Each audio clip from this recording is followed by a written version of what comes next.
जरारिषा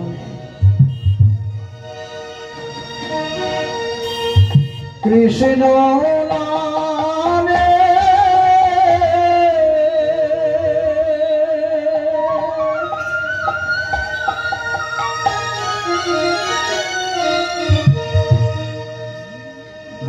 भिखारी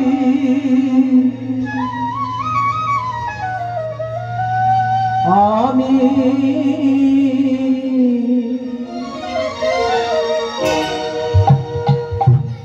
कृष्ण बिना नहीं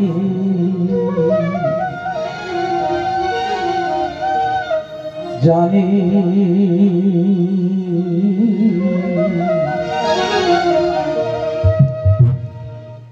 कृष्ण बिना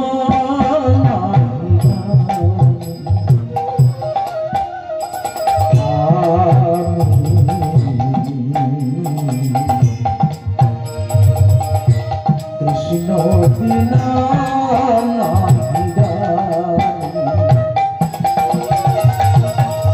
कृष्ण नामे भिखारी आमी कृष्ण बिना नहीं जानी कृष्ण बिना नहीं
जय राम।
जय राधे राधे जय निताई जय राधेश्याम राधे राधे जय निताई जय राधेश्याम राधे राधे जय निताई जय राधेश्याम राधेश्याम राधेश्याम एक भाव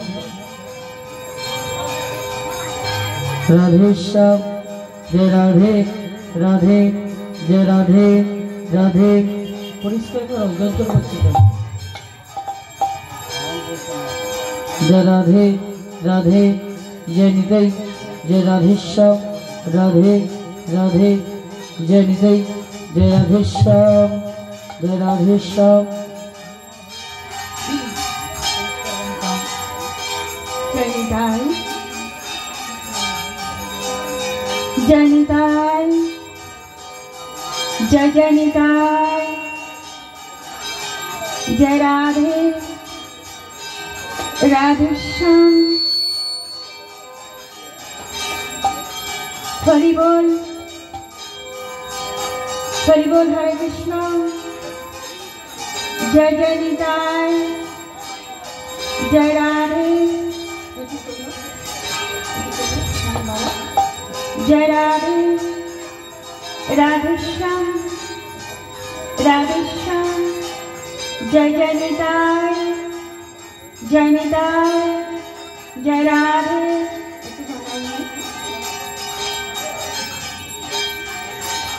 जय राधे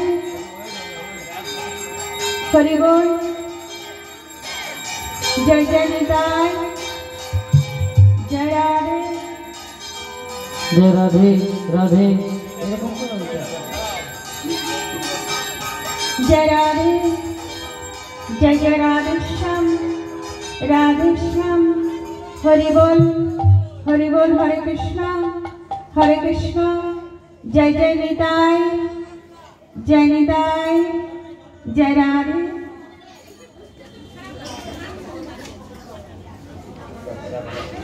राधेश्याम हरि बोल हरे कृष्ण जय जय निताई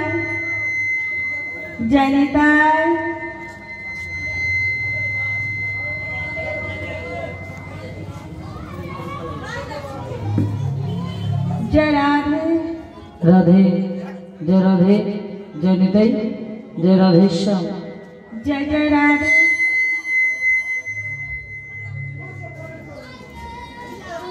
जय राधेश्याम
ভগবান তোরা তুমি চরণকে भगवान तो अपने चरणों में मुझदास बना कर रखिले रो भगवान तो अपनी चरणों के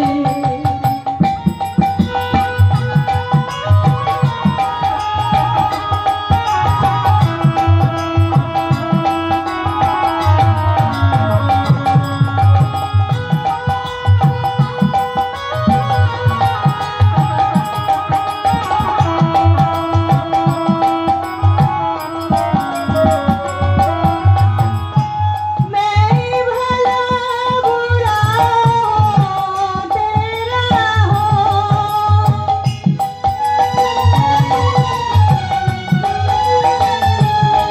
मैं भला बुरा हो तेरा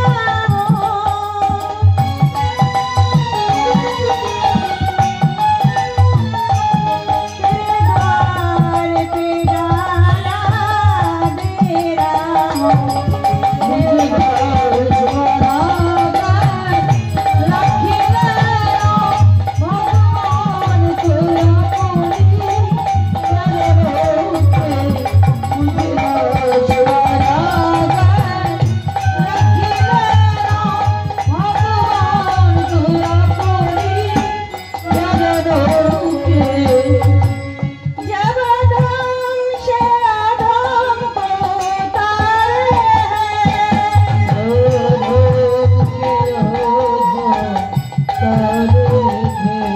जब धम से अधम को तारे हैं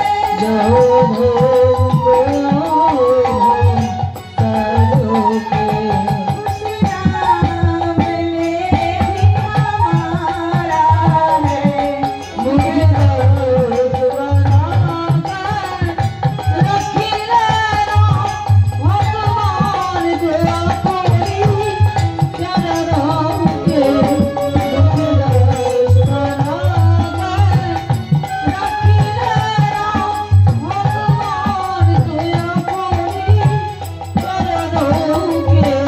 गोविंद हरे गोपाल हरे केशव माधव श्याम हरे गोविंद हरे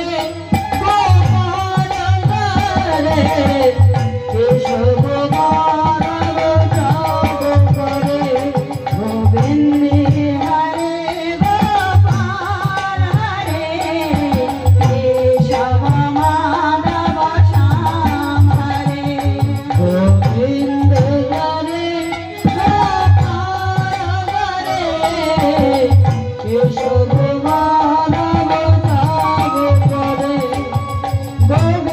गोविंद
হরিনাম সংকীর্তন অনুরাগ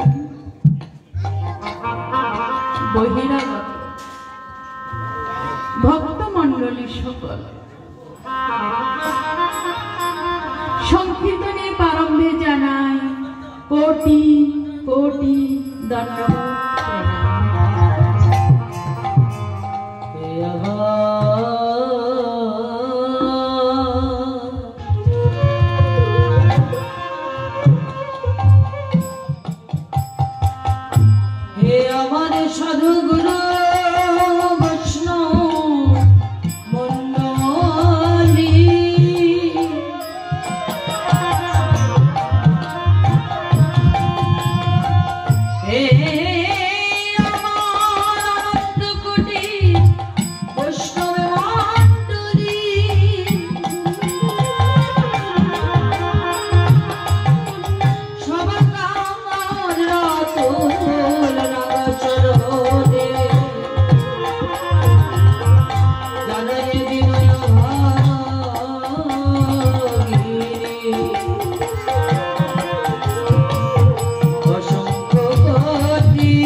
অনন্ত অনন্ত কোটি ভক্তবৃন্দের চরণে অনন্ত অনন্ত কোটি দণ্ডবোধ প্রণাম।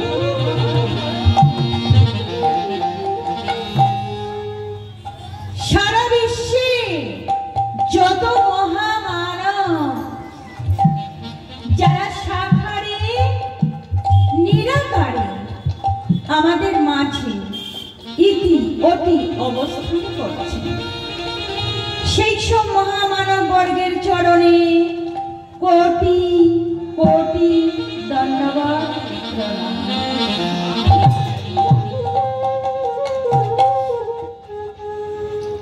যে সমস্ত কমিটি সভ্য সদস্য যাদের সুতীব্র লালসায় ঐকান্তিক প্রচেষ্টায় আজকে এই মহৎ পরিবাস, সেই সব কমিটি বর্গের চরণে জানাই কোটি কোটি ধন্যবাদ প্রণাম।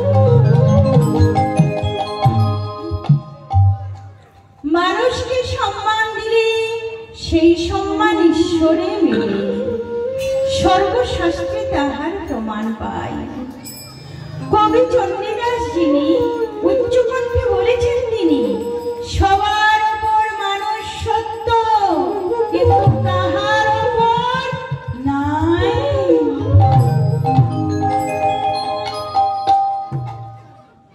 বাবা, ব্রাহ্মণের গলায় যে পৈতেটা থাকে না মা, ওই পৈতেটা কিন্তু বড় শোভা পায়, তাই না বাবা? এক একজনের তো এক একটা শোভা আছে। যেমন ধরুন, ব্রাহ্মণের পৈতে শোভা, যোগীর শোভা মাথার জোটা। আজকে আমার আসরে বৈষ্ণবের তিলক শোভা, নারীর শোভা সিঁদুরের ফোঁটা। সরোবরের পদ্ম শোভা, পদ্মের শোভা হরি, আর হরিবাসরের শোভা হচ্ছে আজকে আমার গৌর ভক্ত মণ্ডলের।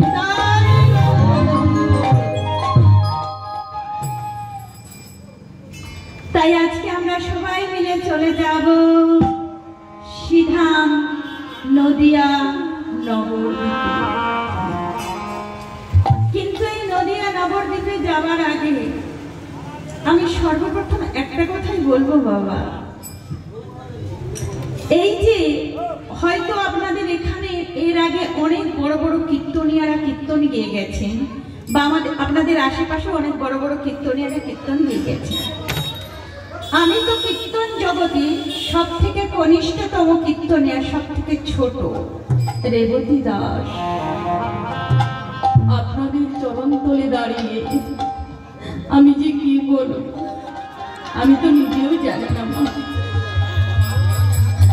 তাই সবার আগে বলতে গিয়ে আমি একটা কথাই বলবো, এই যে কীর্তন, এই কীর্তনের ভিত্তিপ্রস্তর সর্বপ্রথম বাংলাদেশে, ওপার বাংলা এপার নয়, বাংলাদেশে খেতুরি থেকে নরোত্তম দাস ঠাকুর এই কীর্তনের বীজটা রোপণ করে দিয়েছিলেন মুর্শিদাবাদ জেলায়।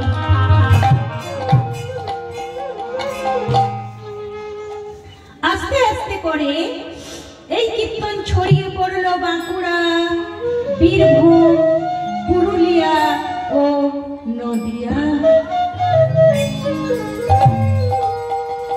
পরবর্তীকালে নরোত্তম দাস ঠাকুরের কাছে যারা কীর্তন শিক্ষা করতেন, তারা কীর্তনের একটি নাম দিলেন শিখণ্ডী ঘরানার কীর্তন।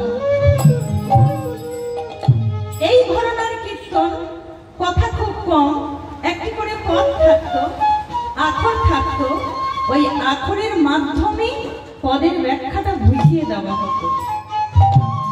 আবার দুটো কথা, আবার পদ বা আখর, এইভাবে আস্তে আস্তে করে আজকে এই কীর্তনটা ছড়িয়ে পড়েছে। নিতাই গৌর হরিবল হরিবল। তাই আমরা সবাই মিলে সর্বপ্রথম চলে যাব সিধাম নদিয়া নবদ্বীপে। আমার গৌরাঙ্গের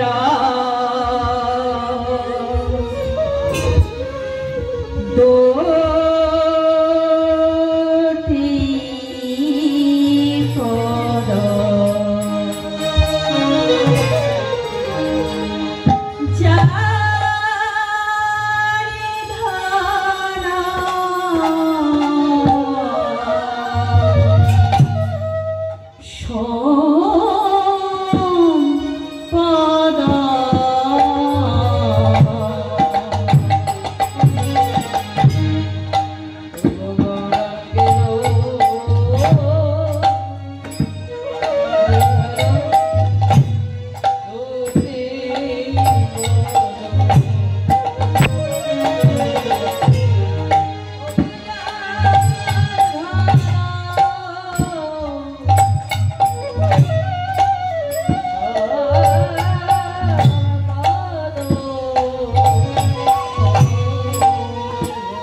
জানে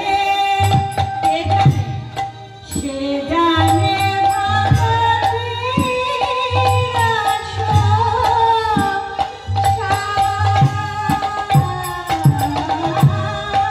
সে জানে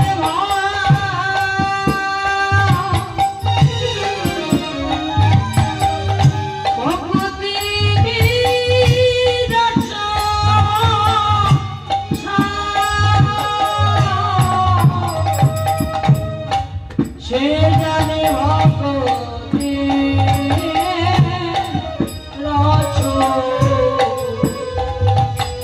ভক্তি রস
গৌরাঙ্গের দুটি পদ যার ধন সম্পদ। এই পদখানি যিনি লিখেছেন মা, তিনি হলেন একাদশ গোস্বামীর এক গোস্বামী। মহাপ্রভুর পর এনারাই ধর্ম প্রচার করেছেন। তাদের নাম কি ঠিক করে আপনাদের বুঝে নিতে হবে মা, আনচান হলে হবে না।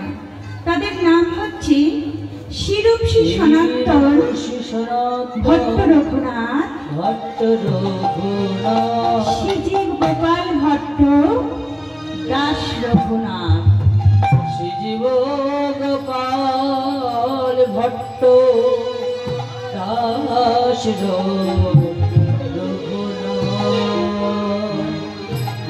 ভূগর্ভ গোস্বামী, লোকনাথ গোস্বামী, শ্রীনিবাস আচার্য, শ্যামানন্দ প্রভু ও নরোত্তম দাস ঠাকুর, এরাই হচ্ছে বৈষ্ণবের মহাজন। এনাদের মধ্যে যিনি নরোত্তম দাস ঠাকুর, তারই লেখা এই পদখানি। গৌরাঙ্গের দুটি পদ যার ধন সম্পদ। অর্থাৎ গৌরাঙ্গের দুটি পদকে যে হৃদয়ের ধন সম্পদ করতে পেরেছে মা, সে সমস্ত ভক্তি রসের সার তত্ত্ব জেনেছে। তারপর একটা একটা করে বুঝুন। তারপর কি বললেন? যার ধন সম্পদ, অর্থাৎ ধনরত্ন থাকে বাড়ির ভেতরে, বাইরে থাকলে চুরি হয়ে যাবে। আর সম্পদ মানে জমি জায়গা ঘর বাড়ি, একে ভেতরে রাখা যায় না, এটি থাকে বাইরে, তাই এর নাম সম্পদ। তাই আমার গোবিন্দ আছে ভেতরে আর বাইরে আছে রাধারানী। তাই গোবিন্দর গো আর রাধারানীর রা, এই দুই মিলে হলো গো রাই। বেদ বিদ্যা দুহ কিছু নাহি জানাতা,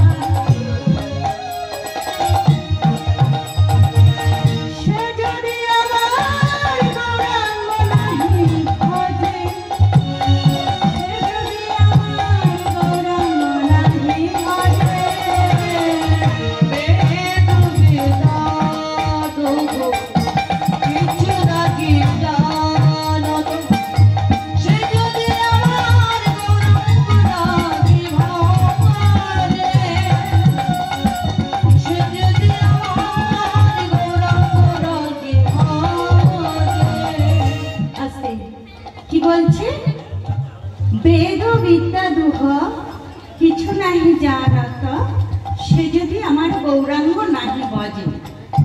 দেখুন মা, পদাবলীর মধ্যে পদকর্তা কত সুন্দর কথা বলছে। বেদ বিদ্যা দুহ, অর্থাৎ একটি কুকুরের যদি বাচ্চা হয়, মা কুকুরটা বলে মা তুই বড় হয়ে কুকুর হবি বলে। একটি ছাগলের যদি ছানা হয়, মা ছাগল বলে তুই বড় হয়ে ছাগল হবি।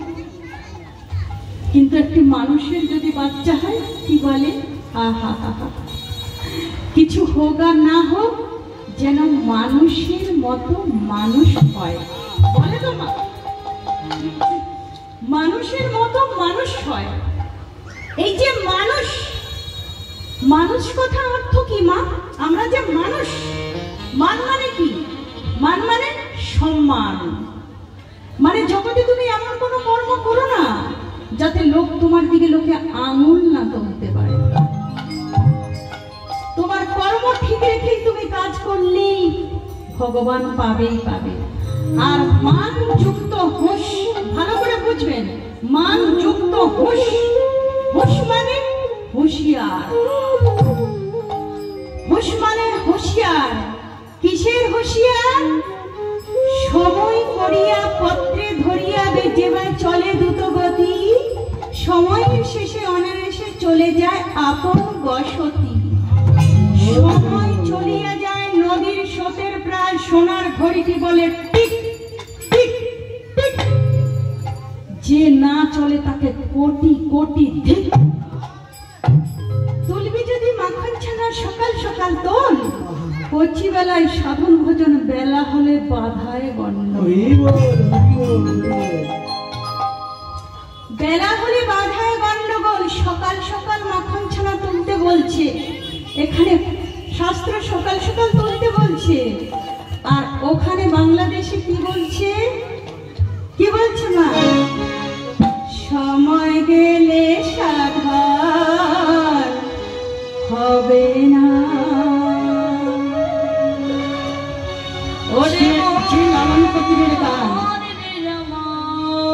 সমাজের দরবারে আজও নিষাদ চলছে বাবা, তাই বলছে, বলে সময় গেলে, বলে সময় গেলে সাধন হবে না।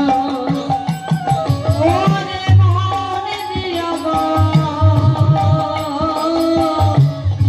সময় গেলে সাধন হবে না। দিন থাকিতে দিনে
খালে বিলে নদী নালায়। আচ্ছা মনে করুন খাল বিল আছে, জল নেই, মাছ পাওয়া যাবে? যাবে মা? যাবে না। এবার আসুন শাস্ত্র সিদ্ধান্তে। ভগবান কোথায় থাকে? ভক্তি যেখানে, ওই মা বলে দিয়েছে, ভক্তি যেখানে ভগবান সেখানে। শিবা সঙ্গন বানাতে হবে, ভক্তি রাখতে হবে।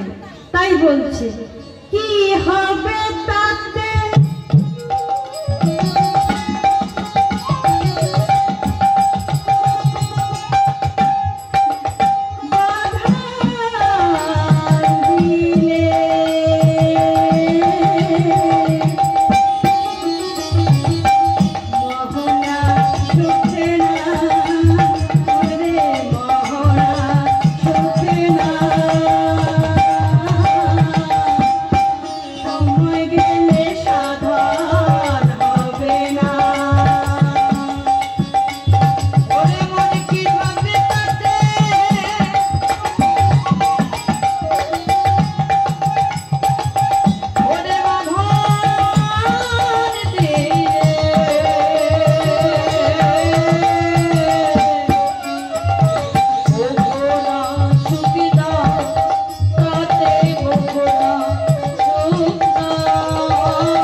মানযুক্ত হুঁশ মানে হুঁশিয়ার। কিসের হুঁশিয়ার? এই যে আস্তে আস্তে করে সন্ধে হয়ে আসছে, বেলাটা গড়িয়ে যাচ্ছে, তোমার সন্ধে হয়ে আসছে, পুকুরে একটি ফল ফোটে, পুকুরে যেই ফুলটি ফোটে ওটা হচ্ছে শালুক ফুল, আর ভোরবেলায় সূর্যের আলোতে যেই ফুলটা ফোটে ওটা পদ্ম ফুল। তাহলে রাত্রিবেলায় শালুক আর দিনের বেলায় পদ্ম। ভালো করে বুঝে নেবেন। ভ্রমরদের কাজ হচ্ছে ফুলে ফুলে মধু হরণ করা। মাথায় রাখবেন মা, ভ্রমর হচ্ছে দুই প্রকার। একটি হচ্ছে মাতাল ভ্রমর, মানে যাতে মাতাল তালে ঠিক। আপনাদের এখানে কেউ মাতাল আছে নাকি? বাবা, আমাদের ওদিকে খুব আছে, আমাদের ওদিকে খুব আছে। তা কেউ যদি মদ খেয়ে মাতাল হয়ে রাস্তার মধ্যে উল্টে পড়ে থাকে, তাকে যদি কেউ জিজ্ঞাসা করে এখানে হরিবাসরটা কোথায় হচ্ছে, সে বলতে পারবে? পারবে? ঠিক তেমনি যারা মাতাল ভ্রমর হয় তারা খুব বোকা হয়। খুব ভালো করে বুঝতে বলেছি আমি, তারা খুব বোকা হয়। তারা যেই না শালুক ফুলের মধুটা দেখে না, শালুক ফুলের মধু দেখে বিভোর হয়ে যায়।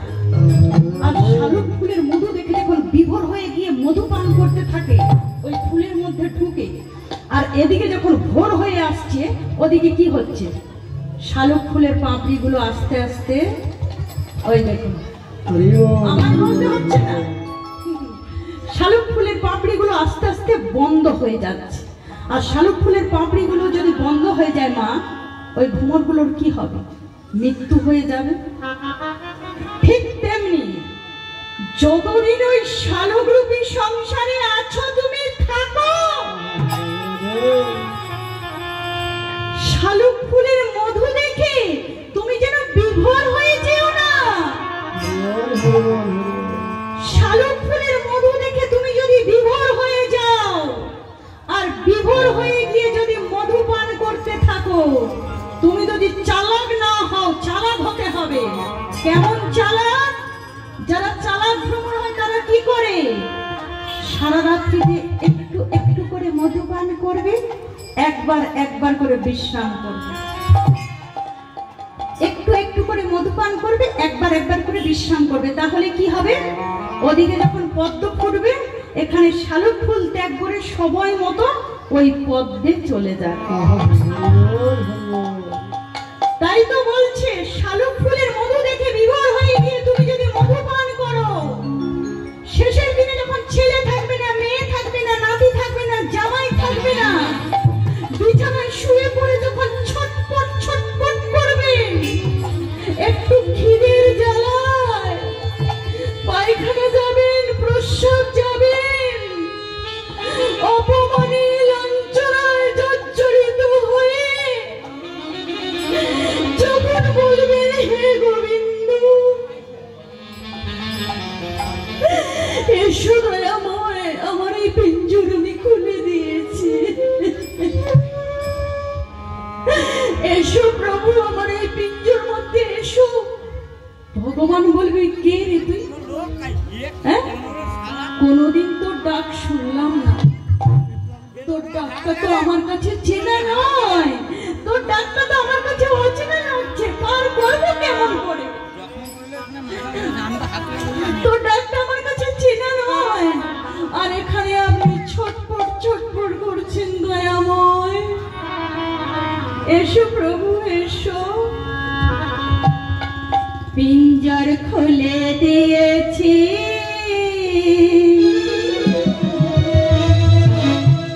যা বলার সবই আমি বলে দিয়েছি,